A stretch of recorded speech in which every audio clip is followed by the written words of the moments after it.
Mesela Trump'ın özü. Kim bunun pulunu verir, ona demokrat deyir. Bax, siyasete bir bax, ne? Trump'ın istəyinə bir baxın, apardığı siyasete bir baxın. Adı siyaset olarsa əgər.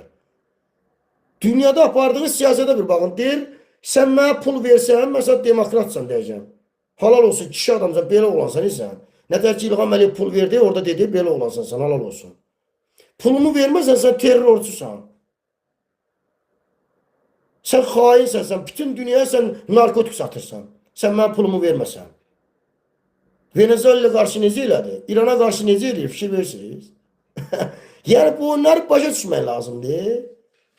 Bu heç bir xalqa xeyri yoxdur ki bunun.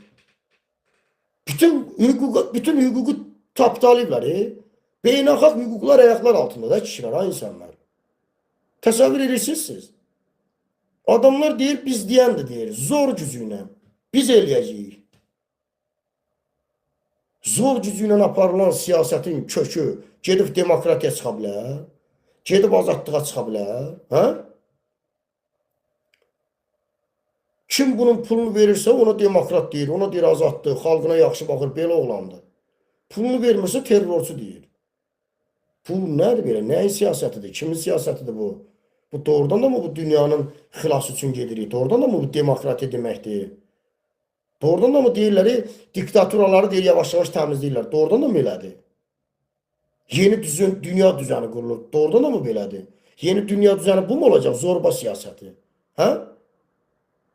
Mən nədir, pulumu verməsə, deyəcəm, kişi adamsan, belə olansan sən. Pulumu verməsə, sən terrorçu deyəcəm. Xain deyəcəm, sən bütün dünyaya, Avropa, hər yerə narkotik satırsan sən. Belə mi olur siyasət? Beynəlxalq hüquq belə mi olur, qardaş? Dünyaya demokratiyanı gətirmək istəyənlər belə mi olur? Budur mu bu adamlar? Məsələ budur, əzizlərim. Bunun hamımıza ziyanı var. Bütün xalqlara ziyanı var bunun. And olsun Allah.